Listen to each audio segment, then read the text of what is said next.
Good afternoon, everyone.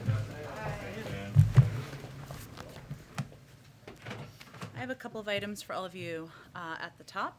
On COVID-19 response, we just got today's vaccine report, which Jeff Zients, our COVID coordinator, touched on during his briefing this morning. But for the rest of you who weren't a part of that, the report is nearly 1.1 million shots in arms. 1.1 million is the highest single-day total shots since July 3rd, which is a good sign. So far in August, we have gotten 12.5 million first shots into arms. That's already 2 million more first shots than in all of July, with several days still left to go to add to that total.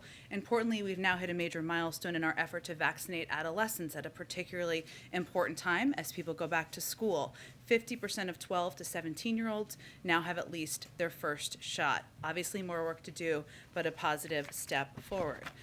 Also wanted to note that today the Department of Health and Human Services Secretary Javier Becerra announced $85 million in funding to improve mental health services for our nation's children and youth, which is of course a priority for the Biden-Harris administration as a part of our push to get kids back to school safely and address the impact of the pandemic on them. Specifically, he announced the Health Resources and Services Administration is making 24 awards totaling $10.7 million in funds from the President's American Rescue Plan to expand pediatric mental health care access by integrating telehealth services. For example, actions like technical assistance for pediatric care providers to diagnose, treat, and refer children and youth with mental health conditions and substance use disorders. And this will also, the Substance Abuse and Mental Health Services Administration is also granting 29 awards totaling $74.1 million to enhance mental health services for school-aged youth. So as an example of that, Project AWARE, which stands for Advancing Wellness and Resilience in Education, will use its funding to help raise awareness of mental health issues for young people and train school personnel. Also wanted to note that today we're announcing that President Biden has directed the Department of Homeland Security to serve as the lead federal agency coordinating across the federal government to relocate evacuated Afghans to the United States. Already, DHS has been working closely with agencies across government, including our military, diplomats, intelligence community, and law enforcement professionals, and many others, to ensure that all Afghans are screened and vetted prior to being allowed into the United States. Additionally, all evacuees will continue to undergo extensive COVID-19 and public health precautions, including immediate COVID-19 testing and offered vaccines upon arrival. DHS will also coordinate with numerous other federal agencies to ensure that relocated Afghans have access to medical care and sufficient support to enable their successful resettlement in the United States. The President is grateful for the critical role the dedicated workforces across the federal government, including our military servicemen and women, diplomats, our intelligence and law enforcement professionals, and many others are in implementing this effort. Finally, this afternoon, the President and FEMA Administrator Deanne Criswell will host a call with the governors of Louisiana, Alabama, and Mississippi to discuss ongoing preparations for Tropical Storm Ida, which is expected to make landfall on the Gulf Coast as a major hurricane on Sunday. As some of you may know, Sunday is the 16th anniversary of Hurricane Katrina, which caused widespread devastation, claimed more than 1,800 lives, and displaced so many families.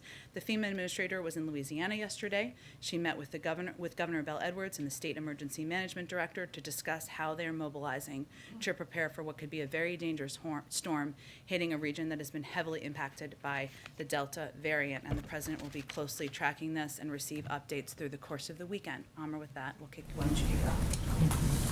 You put out a statement not too long before we came out here that had some pretty sober language in it about the latest briefing the President has gotten from his national security advisors, namely that an attack is likely. I know you're limited, but is there any more specificity you can offer on what that threat is?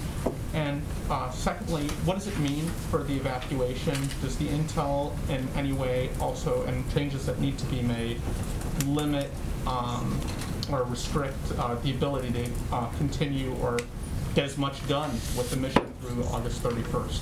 Sure. Well, I think many of you may have seen the statement I put out this morning, but just to highlight the reference I believe Amr was making, what I would conveyed in the statement was that the national security team the President met with this morning advised the President and Vice President that another terror attack in Kabul is likely. and they are taking maximum force protection measures at the Kabul airport and in the surrounding areas with our forces as a result. I will note that the Department of Defense also just gave a briefing this morning, and I will echo some of the descriptions that they offered. The threat is ongoing and it is active. Our troops are still in danger. That continues to be the case every day that they are there. This is the most dangerous part of the mission. This is the retrograde period of the mission. And what that means is that this is the period of time when the military, commanders on the ground, and forces begin to move not just troops home, but also equipment home. And that is often a very dangerous part of any mission. But in this case, they're also doing that while there is an ongoing and acute threat from ISIS-K. So that is what they are facing. I would note, since you gave me the opportunity, that the military made clear to the president that they are committed to continuing this mission, to saving lives, to evacuating more people from the country over the coming days and completing their mission by the 31st. What it will also mean as they move to this retrograde phase is that there will be a reduction of numbers over the next couple of days, and we've been putting those numbers out to all of you twice a day so that you can see how we are evacuating people out of the country. Those numbers will go down in the next couple of days, and you should anticipate that. That is as a result of the retrograde process that needs to take place. But also I will note that, of course, force protection is front and center and is vital to the mission. One more. President Biden told reporters in the Oval Office during his meeting with the Prime Minister, they talked to Dr. Fauci today about the prospect of giving booster shots after 5 months instead of 8. Could you explain why he's looking at that? What information he has now that justifies the possibility of going that direction? Well, let me be very clear. The president would rely on any guidance by the CDC and the FDA and his health and medical experts. That guidance continues to be 8 months. That has not changed. So I want to be very clear on that. If they were to change their guidance based on data for any particular group, he would, of course, abide by that. But for people watching at home, for you all who are reporting out this, nothing has changed about the 8-month timeline as it relates to the boosters. Why did they go? Why is this conversation even happening? What sort of triggered going from 8 to 5? Well, I would say I can't. I obviously wasn't sitting in the meeting having the discussion with them on this, but as Israel has taken the step of doing 6-month boosters, and the president referenced advice he'd been given from the prime minister. Obviously, we make our own assessments based on our health and medical experts here in the United States, and nothing has changed on that front. So I think it was more likely a reference to that. And obviously, we have ongoing discussions with our health and medical experts about what they look at. Go ahead, Trevor. Two on Afghanistan.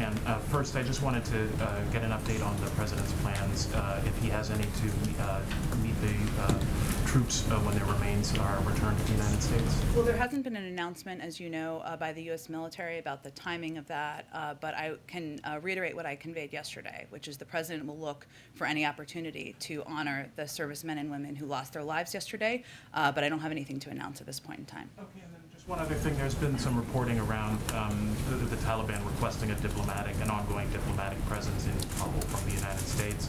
Could you talk a little bit about what the thinking is here at the White House about whether that's appropriate and how or if that would happen after the end of August? Well, I would say first that we are looking at ways, and I will refer to our Secretary of State and the State Department here to continue to engage. I'll note something I said. I know this wasn't exactly your question, but just to get it in here, that the President did direct the Secretary of State to continue diplomatic efforts with international partners to secure means for third country nationals and Afghans with visas to leave the country even after the U.S. military presence ends. A part of that would certainly be having a coordinated approach and engagement with the Taliban, because in order to continue to evacuate any American citizen who was not yet prepared to leave, who wants to leave, third country nationals and Afghans with visas, we will need to coordinate with the Taliban.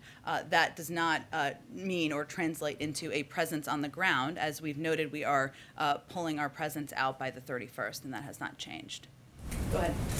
Senate Foreign Relations Committee Chair Bob Menendez put out a statement that said, in part, we can't trust the Taliban with American security in terms of in the wake of the attack yesterday. Mm-hmm. I don't want to get a semantic debate about the word trust, but I guess my question is the coordination with the Taliban best of bad options right now, or was it the view from the military and from the White House that it was the only option given the dynamics on the ground? Maybe both. And I will say, I know I won't get into a semantic debate, but I think it's worth repeating as often as I can that we don't trust the Taliban. This is not about trust, but there is a reality on the ground, and the reality is the Taliban control large swaths of Afghanistan, including the area surrounding the perimeter of the airport. So by necessity, that is our option to coordinate with, to get American citizens out, to get our Afghan partners out, to get individuals who are eligible for the range of programs the United States has out. And we have now evacuated more than 105,000 people as a result of those coordinated, in large part as a result of those coordinated efforts of getting people out. But I will say that as the Department of Defense noted earlier today, clearly something went wrong here in the process, that we saw the ISIS-K attack occur yesterday.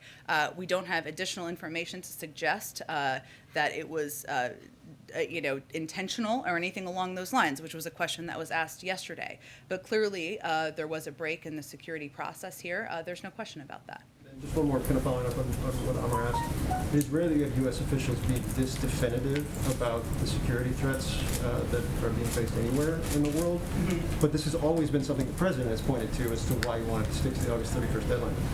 Is there a tangible difference in what you guys are seeing or have seen over the course of the last several days that makes this moment different than what the president was citing a week ago or 10 days ago?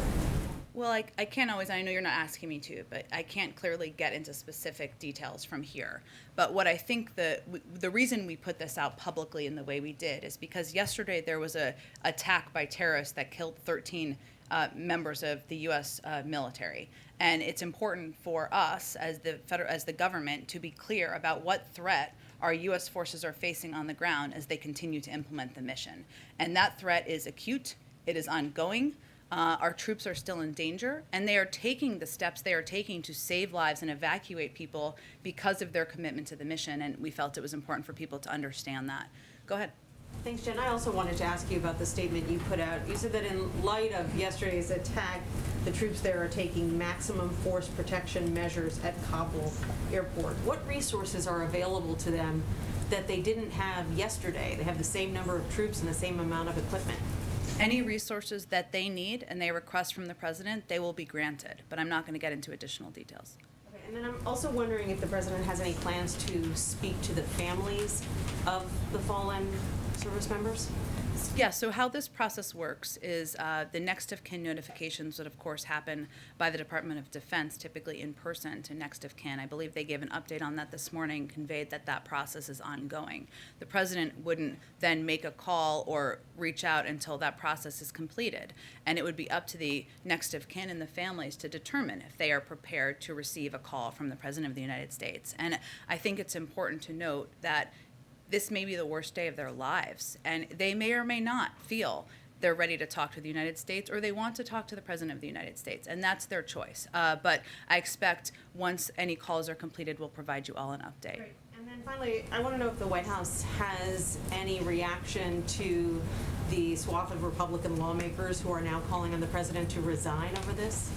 Well, Nancy, I have to say that seeing some of this occur or be called for or be put out on Twitter, the backdrop here is the U.S. men and women of the military deployed on the ground are bravely continuing to implement a mission to save lives on the ground. American citizens, Afghan partners, many people that some of these same individuals are calling for us to evacuate. Yesterday, they lost 13 of their own, and the president made absolutely clear that we are going to hunt down, go after, and kill the terrorists who are responsible.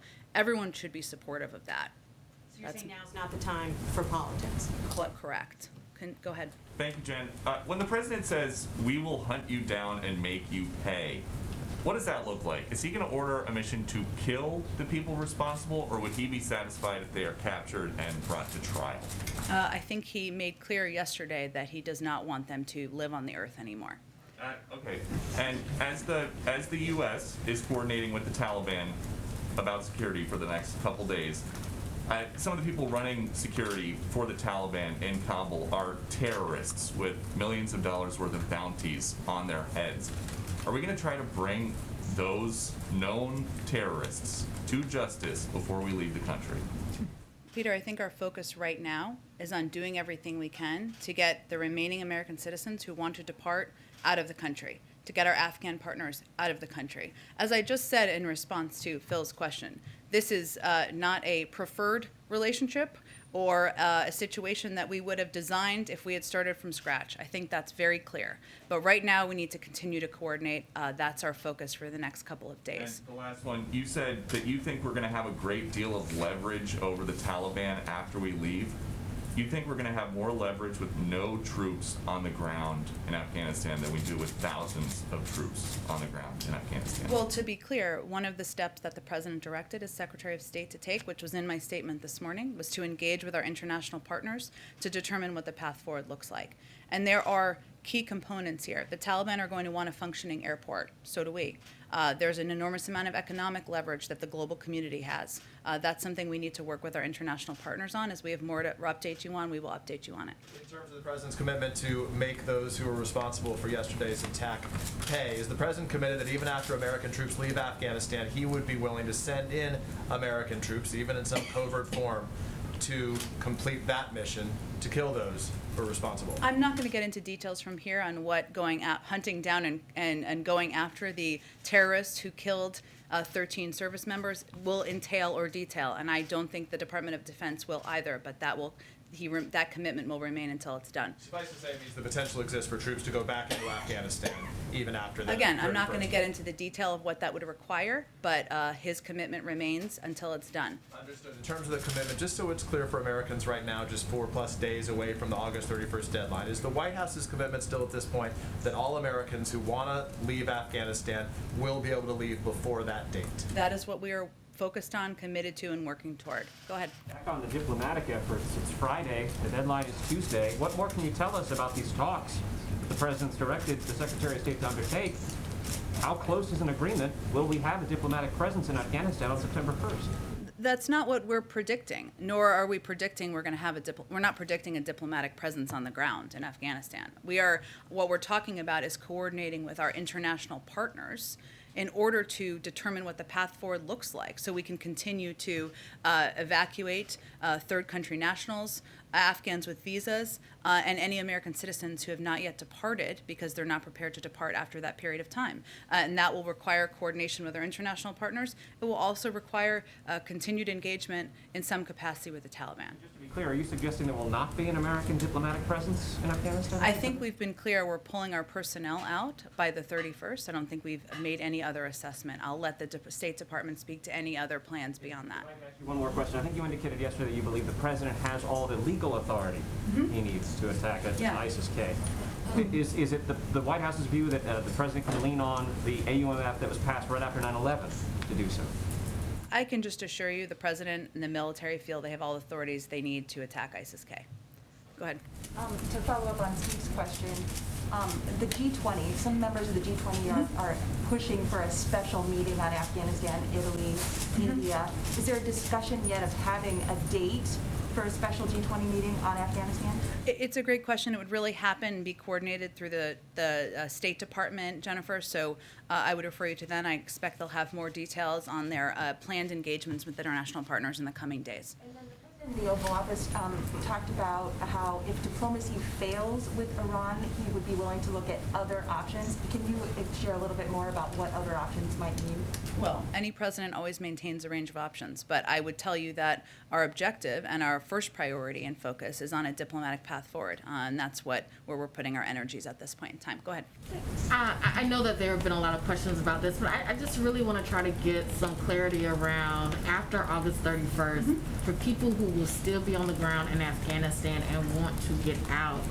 Does the U.S. right now have a vision of a process that they will use to get people out after August 31st? Like, and what is the commitment after August 31st? Is it absolute?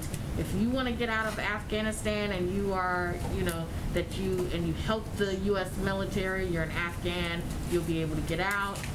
If you're a green card holder or someone else who wants to get out, is the U.S. guaranteeing that you will be able to get out?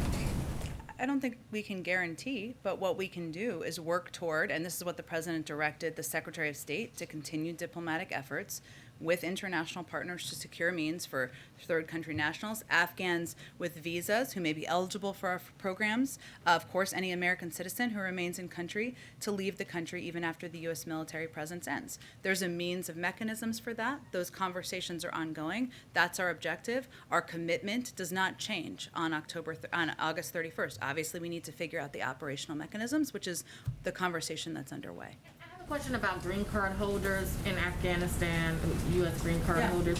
Are they being prioritized right now, or is it only U.S. citizens? Are green card holders not being prioritized at this point? Again, I think you can note from the numbers, even if you look at the last 24 hours, and we got more than 10,000, I think it was actually a little bit higher than that, people out. Just over 300 of them were American citizens. Passport holders, I should say. Obviously, the rest of the people were Afghans, were green card holders, were others, so they are still getting out of the country. Yes, go ahead. The administration, the Biden administration is filled with people who've had a long experience with Afghanistan, many of them dating back years, if not, decades. Including the president. Including the president. Most of that time, the Taliban was the sworn enemy. I mean, it was the enemy against whom we fought. Is there a recognition inside the administration of the irony, sort of grim irony of being in a position to rely upon and coordinate with and have negotiations with the adversary that that many of them fought for 2 decades? I think irony is far too light of a term. I mean, the reality is here, as kind of to Phil's earlier question, this is the circumstance we're faced with. The Taliban controls large swaths of the country. That is not what anyone anticipated at this point in time. In order to get American citizens out, in order to get our Afghan partners out, in order to get green card holders out, we need to coordinate with the Taliban. We've been able to evacuate more than 105,000 people as a result. This is not the only place in the world where we have to work with adversaries or people who have been enemies at times in order to further U.S. national security objectives. That's a part of what you have to be flexible to do when you're running the United States or when national security teams are looking to achieve our objectives around the world. It was a little bit more of the emotional side of it. I mean, do you sense from inside the administration and the meetings that you're in a kind of resignation or frustration or whatever you want to call it with the sort of situation that they find themselves in? In that regard. No, I understand your question. I would say, having sat in a lot of these meetings, there's just not a lot of time for self-reflection right now. The focus is really on the task at hand. And even as we're talking about these threats that are acute and ongoing and increasing, we're focused on that and what the information is that's incoming, what steps we can take to get more people out over the coming days or the remaining days. So I wouldn't say there's a lot of focus on self-reflection at this point in time. Go ahead. Yeah, thanks, Jim. What is the White House's reaction to the Supreme Court yesterday overturning the CDC's targeted evictions moratorium? Does the White House now want Congress to act to issue a new moratorium? And what is the White House doing to address what could now become a real eviction crisis for many renters out there? Sure. Well, first, President Biden would, of course, support congressional action to authorize an eviction moratorium, and the Supreme Court has now clearly outlined that as the sole way a moratorium could remain in effect. Now, at the same time, I think it's important to remember what our objective is here. Our objective is to keep as many people around the country in their homes as possible.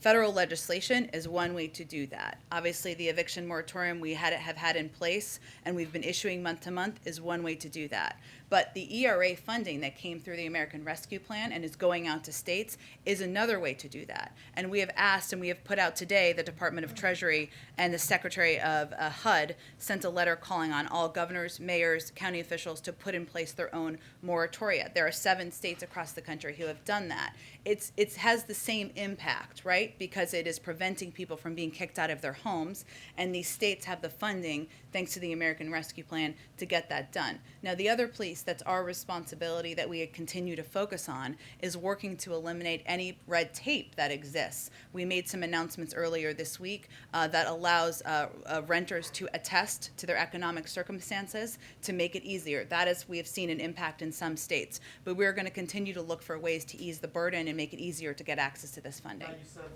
that Biden would support another moratorium, but is he going to actively urge Congress to take up a vote and pass one, to issue one? He has conveyed that, but I think it's really important just to go back, not to beat a dead horse here, but to not miss the forest through the trees here, which is what we're trying to do here is prevent people from being evicted from their homes. If there were enough votes to pass an eviction moratorium in Congress, it would have happened. It hasn't happened, right? So what we're looking at now is how to achieve the objective that we all share, which is to, not everyone, I should say, but a lot of the people who have calling for an extension on this, which is to keep people in their homes. There is means to do that in these states. 7 states have taken the steps. More states can take the steps. They have the funding they need. Go ahead. Thanks, Jen. We've heard reports that refugees from Afghanistan have been landing at Dulles Airport and they've had to sit on airplanes for hours at a time, sometimes with no or limited access to food. Is this something the White House is aware of, and are you making any efforts to smooth this out? I know you said DHS is sort of taking the lead on relocating Afghans, but what does the White House think about these conditions right now, and what are you all doing about it? Well, certainly we are always working to improve the conditions for people who are coming to the country. But I think the important context here is why that is. And that is because our security vetting process is so thorough that even as people are vetted before they come, they go through a background check before they come, we implement multiple layers of checks, including a confirmation in some cases on landing. And that is to check the manifests, and in a limited number of cases, we have vetting processes that may be unresolved, very limited, but that may lead to, at times, a delay and individuals being held on the plane so that we can have that process seen through. Now, of course, ensuring that people are treated humanely as they are coming to the United States, they have access to food and to water is something we are committed to, and we will continue to improve any of these conditions. But I think the reason why these planes are waiting is also an important part of the context here as well. And just to follow up on one thing, I know earlier you addressed some of the Republican criticism of the president, but what is your message, what is the White House's message to Democrats who have expressed substantive concerns about the withdrawal from Afghanistan? Do you have any message to them or response to some of the criticism? Is there a specific piece? I mean, Congresswoman Susan Wild, for example, has said that, it's clear to me that we could not continue to put American service members in danger for an unwinnable war, but I also believe that the evacuation process appears to have been egregiously mishandled. So what's your response to something like that? Look, I don't have any direct response to any member of Congress, but what I will say is that it is easy to throw stones or be a critic from the outside. It is harder to be in their arena and make difficult decisions. And the decisions that a commander-in-chief has to make include among difficult options, right? These were the options. You send tens of thousands of more troops in Afghanistan to potentially lose their lives. That's an option. Some support that. That's their prerogative. You pull out and you don't put anyone at risk, you don't put troops at risk, and you don't evacuate more than 105,000 people, that's another option. The option that he has chosen in coordination and based on the recommendations with his military commanders and advisors on the ground is to implement an evacuation that has saved the lives potentially of more than 105,000 people, certainly at risk of the men and women who are serving in the military, as we saw by the events of yesterday. That's the choice he's made. But Jen, apologies to my colleagues, but you guys have said repeatedly, presented this idea that there were only 2 choices. What evidence do you have that there weren't other choices that could have been made? I mean, what's the other choice anyone is offering? For example, the president could have said to the Ghani government in May, look, we're going to start a mass evacuation of all of the U.S. personnel. We're going to put out an announcement that says, we advise all of our Afghan allies who worked with us to start evacuating as well. It would have been a show of no confidence in the Ghani government. There might have been other repercussions. I'm not suggesting that's the right way to have gone. I don't know, but it is another option, and I'm sure there's 10 other options that I haven't thought of. So why do you present it as these being the only 2 options? There are, of course, other options, but there are consequences to every option. That is my point. So let's take your example. If we had evacuated and moved in C-17s, 6,000 troops, I think that's what you're suggesting, and implemented this evacuation in May, you know what would have happened in all likelihood? The threat on U.S. forces would have increased at that point in time. ISIS-K. You would have been operating in a capital that wasn't overrun by the Taliban. How do you know that? Well, the Taliban wasn't near Kabul at that point. Look, Mike, I think it's easy to play backseat. Let's look at what could have happened 3 months, 4 months ago. I think we've been clear on a couple of things, I will just say. No one anticipated, I think including on the outside, that the Afghan government would have fallen at the pace they fell. And the president and members of our national security team have spoken to that as well. We didn't anticipate the Afghan national security forces would have folded as they did. We didn't anticipate that. And as a result of that all happening, we saw a chaotic situation just 2 weeks ago. So you can always, my point in the response to the question is that there are consequences to any of these difficult choices and decisions. That is what faces you as commander-in-chief, and that was the larger point I was trying to make. Go ahead. Thank you, Jen. Can you tell Sorry, us Samuel, anything about the 13 service members who were killed yesterday, like gender, age? Is there anything you can give us without compromising? I wouldn't be in a position to share details about individuals. That would come from the Department of Defense, and as I noted, the next of kin notifications are still happening. Go ahead. On Wednesday, the WHO Director General said the scientific evidence on recommending booster shot remains inconclusive, and that the WHO is still trying to look at safety. And we know that President Biden and the First Lady will soon take their first shot in their booster shot in a few weeks. Are you concerned that the president will take maybe a booster shot that is not scientifically, that has no scientific evidence? No, it was approved by our FDA and recommended here in the United States, and that's the gold standard of this type of data review. Go ahead. In the last 24 hours, we understand that approximately 12,000 people have been evacuated out of Afghanistan. Yes. We know that for security reasons, you can't get specific on what security plans are in place, but generally speaking, can you say if any of the protocols or plans on the ground have changed to enable these evacuations safely, despite the threats that are currently there? Sure, I understand your question, and certainly they adjust and make adjustments on the ground. The commanders on the ground do, in order to keep their troops safe, in order to successfully evacuate more people from the country. And as you noted, we're obviously not going to get into those details from here. It's also important to note and just reiterate, as I said earlier, that you will see a reduction in numbers over the next couple of days, and that is because they are beginning the retrograde process over the course of the next couple of days. They will also be mindful of troop posture and keeping the men and women of our military safe to the degree they can. Over the last few days, we have seen images of service members kind of creating this human chain, this human barrier holding people back in Kabul. Do you know if that's still happening? That seems like it's putting them in a very vulnerable spot.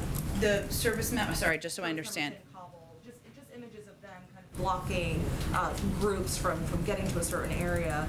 Do you know if that's still happening, or is that one of the changes that's been implemented? I can't. I would point you to the Department of Defense for any operational changes they can speak to, and I would predict they're not going to speak to many in detail. What I will note and refer to is something General McKenzie said yesterday, which really stuck with me in terms of illustrating what's happening here.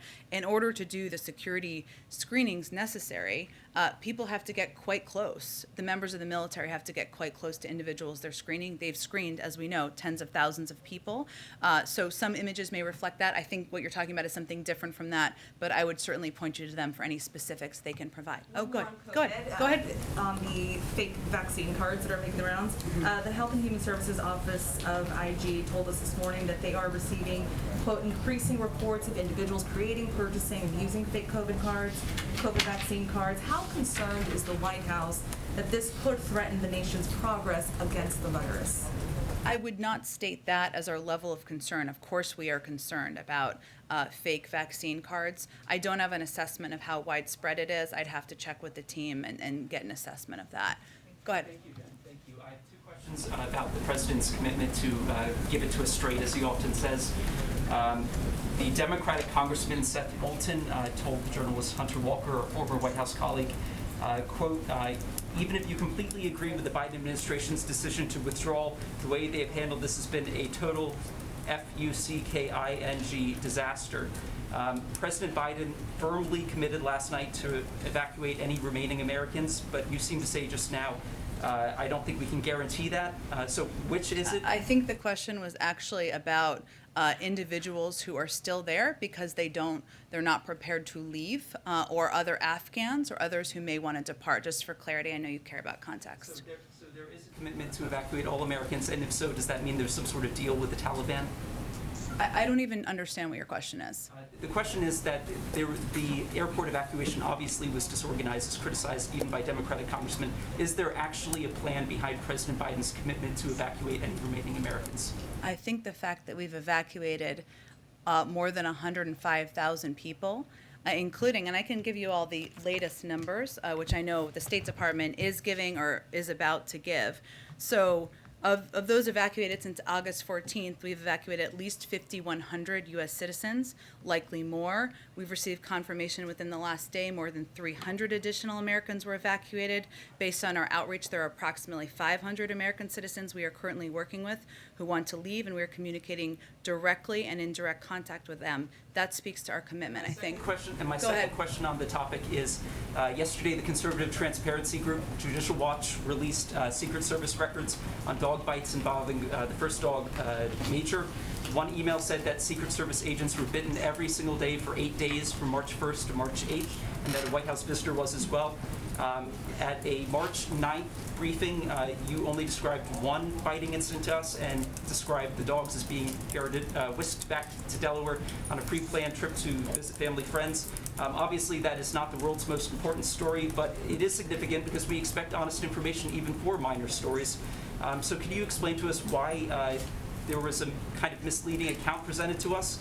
And if we can't get honest information about minor stories, why should we have faith in the administration's account for larger issues like Afghanistan? I know you do keep the dog in the news in the briefing room, so thank you for that.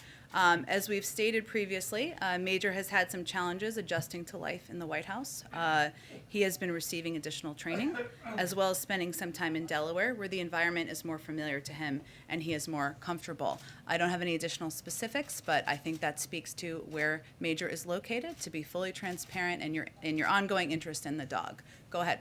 Unfortunately, these evacuations are happening during a pandemic. Can you tell us a bit about, are these, I believe there's a quarantine, but are these people being vaccinated? Because I know that the percentage of Afghanistan population it's less than 5% that are vaccinated. Sure. Let me give you kind of an update on this because I know there was a story out earlier today, and I can give you a bit more detail on it. So let me just find all the details. Well, I can tell you basically that individuals who come in to the United States are offered a vaccine. For those who are coming in on the condition on parole as parolees, it is required. It is a condition of their parole to the United States.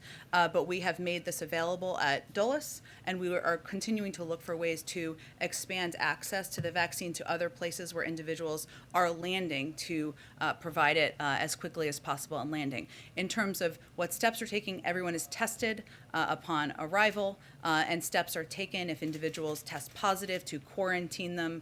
Obviously, American citizens are asked to quarantine, and like any other American citizens, that would be something they would do on their own. Go ahead. The president pledged to hunt down people responsible for this attack. How do you prevent that from becoming an open-ended mission, much like the previous, targeting of terrorist groups in Afghanistan? Well, again, I think the military and the national security team that serves the president has enormous capabilities and capacities and is pursuing a range of missions at the same time. Obviously, the one they are undertaking in Afghanistan is one that is front and center in the news right now. But I will tell you that we are consistently looking and tracking down and hunting terrorists around the world where they are. This is going to be a part of that effort. That will unfortunately be ongoing. And one of the reasons I would remind you all that the president made the decision to bring our men and women home is because the terrorist threat has metastasized. There are other parts of the world, and this kind of goes to an earlier question, where we don't have a military presence on the ground, but or a diplomatic presence on the ground, but we are still tracking counterterrorism threats. Libya, Yemen are two examples of that, so that will continue. Does the administration assess that ISIS-K wants to or has the capability to attack Americans domestically in the United States, or just in Afghanistan at this point? No, that's not an assessment we've made at this time. Go ahead. To ensure. Is today your last day? Yes, it is. Well, thank you for your services in the media. We decided there were too many Steves in the briefing. There are a lot of Steves. I will look into that.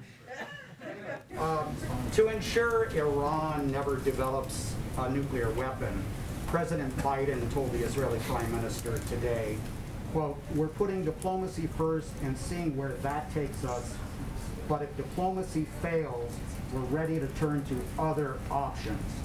Can you detail for us what are those other options? Well, as I said a little earlier, I mean, any president has a range of options at their disposal. I'm not going to outline those from here, but our first preference and our priority and our focus is on the diplomatic path and pursuing the diplomatic path forward. So that is where our energies lie at this point in time. Go ahead, Karen. Does the president want to see Congress come back from recess to deal with the eviction issue? That would be up to the Speaker and leaders in Congress to determine. But again, and certainly he would support and would be happy to sign, would love to sign legislation into law. But there are ways to achieve the same objective, and that's what we're really pressing on, and what we have the power to implement from the federal government. Friday, you usually give us a week ahead. Do you have details for what the president's doing next week? I think maybe I skipped that. Thank you, Karen. Hold on. I didn't even mean to do that. 1 second. Oh, yes, apologies. Thank you for the prompt. Every day, and some of these details will be finalized over the coming days. As you can expect, it's a bit fluid, but every day this weekend and next week, the president will continue to meet with his national security team to discuss intelligence, security, and diplomatic updates on the evolving situation in Afghanistan. And as I noted at the top, he will also be receiving regular updates on the hurricane. We'll provide those updates to you as they happen. Next week, the president will also welcome President Zelensky of Ukraine to the White House. The visit will affirm the United States' unwavering support for Ukraine's sovereignty and territorial integrity in the face of Russia's ongoing aggression in the Donbass and Crimea, our close cooperation on energy security, and our backing for President Zelensky's efforts to tackle corruption and implement a reform agenda based on our shared democratic values. And on Friday, he will deliver remarks on the July jobs report and the progress made by his administration to build the economy back better. As we have more details over the weekend, we will provide them to all of you. Go ahead. Thank you, Jen. Oh, it's our Friday guest. We'll get to him in a second. It's been a while. Go ahead. Thank you, Jen. Two quick follow-ups here. I wanted to return to the binary of continuing a forever war that both Republican and Democrat administrations opposed, that the polling showed the majority of the country opposed, and then the withdrawal and the idea that, no matter what, that was going to be messy. Given the events of the past 2 weeks, does the president feel that U.S. military personnel were put in the best position to carry out their mission on the ground? Well, I would say first that anything the U.S. military has asked for as they're working to implement this mission, they have been granted. And I think they would confirm that as well. And the president asked them that at the end of every meeting. I would also note something that was said yesterday at the Department of Defense briefing, which is that they know they are, and this is why the men and women of the military are so amazing and incredible. They know they are putting themselves in harm's way when they're working to implement missions like these. And they work to implement plans and put together plans that have force posture protection front and center. But when we're dealing with a real threat from ISIS-K, of course, events like yesterday unfortunately happen. And then yesterday the president said that he made the assessment after talking to his military advisors that Bagram Air Force Base was not much of a value add. I'm curious because General Milley earlier in August said, quote, if we were to keep both Bagram and the embassy going, that would be a significant number of military forces that would have exceeded what we had, or stayed the same, or exceeded what we had. Was that decision about leaving that air base, was that because it wasn't a value add, or because it would have required, sending more troops over there? Well, Bagram was an enormous base that required an enormous presence. It also made it, and also it has a significant different distance, I should say, from Kabul. Significant, I guess, is all relative, but is far away from Kabul. So it would have required quite a presence to protect, and it wasn't located in a place that would have been as effective in evacuating people who are located in Kabul. Really quick one. Yeah. The president said yesterday, quote, "We have greater threats coming out of other countries, a heck of a lot closer to the United States." Is there anything that you can tell us a little bit, like what countries he was referring to in particular, as opposed to Afghanistan? It's a bit of an alarming statement. I think he was intending to convey what he's conveyed many times about the metastasizing threat from a range of terrorist organizations that have greater capacities around the world, and how we need to keep our eye focused on those as being one of the root reasons why he brought our men and women home. Go ahead. Does the administration have any guarantee from the Taliban not to harm Americans who are left behind or choose to stay behind in Afghanistan after August 31st? Well, that is certainly our expectation, yes. And we're working through. Go ahead. Jen, I want to follow up on Philip's question, but very quickly, a source while we've been sitting here said to me that the Taliban is preparing to take over the airport by as early as Saturday, and there may already be some infiltration into parts controlled by the military, HKIA. I'm wondering, has the president moved up the August 31st withdrawal, even unofficially? No, and the Department of Defense gave an operational update about 2 hours ago on the retrograde process. I have not obviously seen that reporting, and I'm happy to talk to them about it after, but nothing had changed. Just a quick question, follow-up Philip's question. You said it's easy to be a critic from the outside, as we've heard from lawmakers, but some members of the Marine Corps have taken to social media and they're criticizing not the president, but top generals for failing to be accountable for a strategy that they say costs lives. For example, we've just been talking about Bagram. The closing of that no longer had the high trauma capabilities to deal with some of these horrible and horrific injuries, and that the airport was ill-equipped. Any sort of serious injuries, you'd have to be medevac to Germany. Was this a miscalculation on the part of the generals? And with regard to the president, he said he was listening to his generals. Two questions really quickly on that. Sure. Does he believe he was given bad advice? And will he ask for any resignations of his generals, given the high cost of American and Afghan lives? No to both of those questions. I think that what the president looks at the events of yesterday as a tragedy, and one that was felt viscerally by the leaders of the military as well. And losing members of your men and women working for you from the service branches is devastating. It's devastating for the president. It's devastating for the leaders of the military as many times as it has happened. And it is a reflection on all of them and the people on the ground that they are continuing to implement this mission even under difficult and risky circumstances. Go ahead. Just as a follow-up to the previous question, Republican lawmakers have really targeted Secretary of State Blinken. They went so far as to introduce impeachment articles today. Does the president still have confidence in the Secretary of State, and what is the White House's response to the articles of impeachment? Yes, he does, and I have no response on a day where we're still honoring the lives of men and women in the military who were lost yesterday. Go ahead. Thanks, Jim. I got two questions, one on Afghanistan and one on the bilateral. On Afghanistan, do you have any updates as to those people, those Americans that you were saying you were still trying to contact and to figure out where they are? Has there been ever any progress on that front?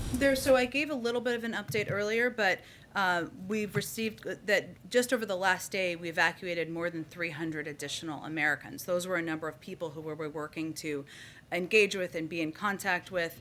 There are approximately 500 American citizens we are currently working with who want to leave, and we're communicating directly with to facilitate their evacuation. That's the update from the State Department. They may have more details, given they have been overseeing the constant contact, which we went and did another round of contacts via email, text, WhatsApp, phone over the course of yesterday. And on the bilateral, the president said that he was still right now focused on diplomacy regarding the Iran nuclear deal. How long is he willing to fight for that diplomatic path? When is he going to feel like it's done and he's moving to other options?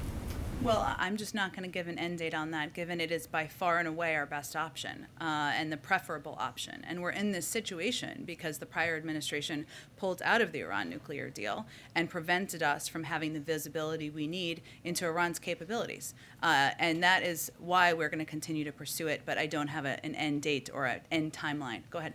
Thanks, Jen. Justice Breyer gave an interesting interview to the New York Times today. I know there's a lot of sensitivities about looking like you're fishing out of justice, but I'm wondering if the White House has made any preparations for a potential Supreme Court justice opening.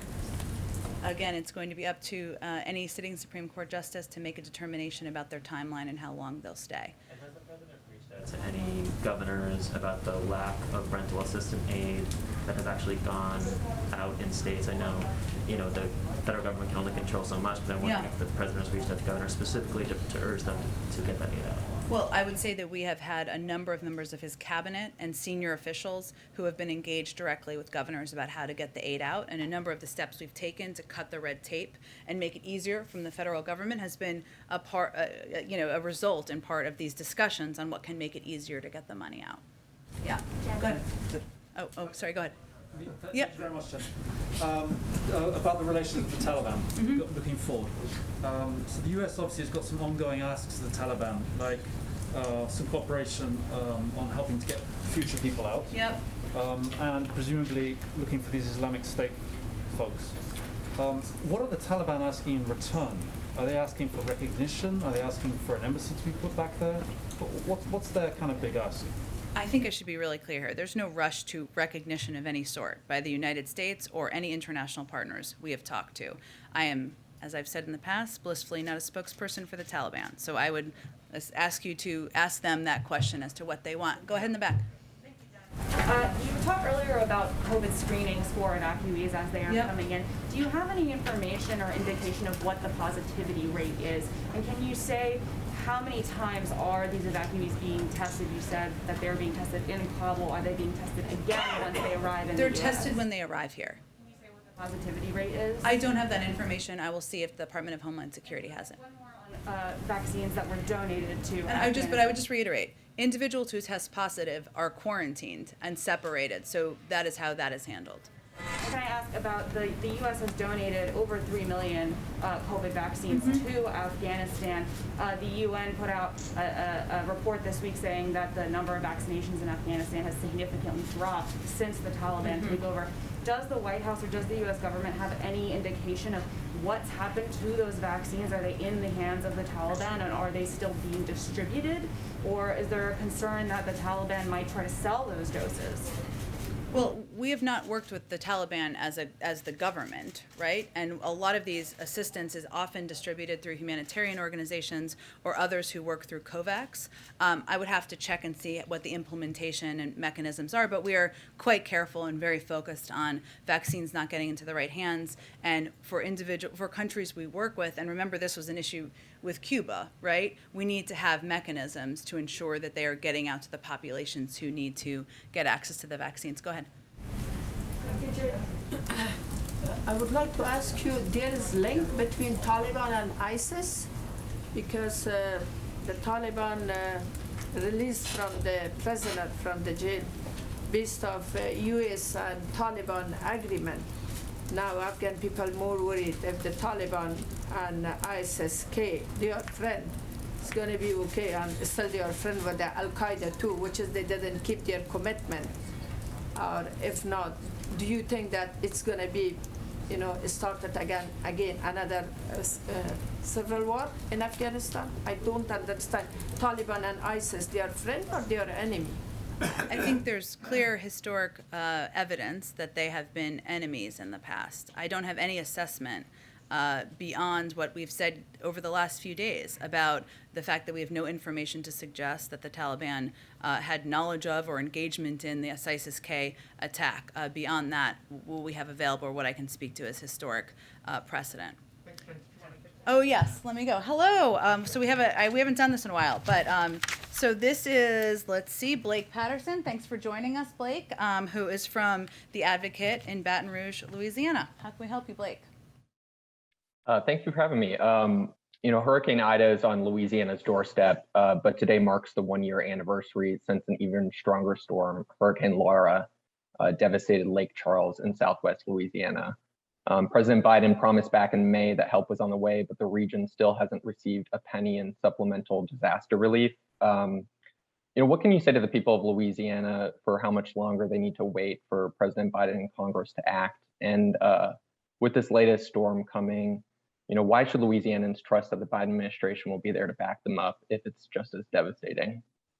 Well, I can tell you that the president is incredibly focused on Hurricane Ida and the fact that it is approaching your community and your state later this weekend. I think we're going to announce this shortly, but I'll tell you, we are sending a surge response team, 50 FEMA paramedics who will be providing medical care statewide, 47 FEMA ambulances operated by 94 FEMA emergency medical service providers will be supporting patient movement statewide to assist the state in decompressing hospital load should that be needed. We have over 250 personnel across the state and 20 VA hospital beds. We have been working to provide direct assistance and even get ahead of the storm. We're pre-positioning personnel and resources that I noted, including food, water, and generators to respond to what could be a dangerous hurricane hitting the region over the course of the next day. I also noted that yesterday, as you know, the FEMA administration was down in the region. The president will speak with the governor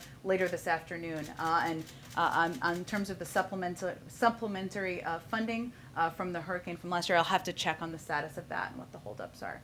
Thank you for joining us and for your patience. Appreciate it. Okay, thanks everyone. We'll see you all on Monday. If you're going to anticipate solving problems, how can we be sure that we'll be able to get the bombers? Get the bomb. I think you should have faith on the capabilities of our military and our national security team. Thank you, everyone.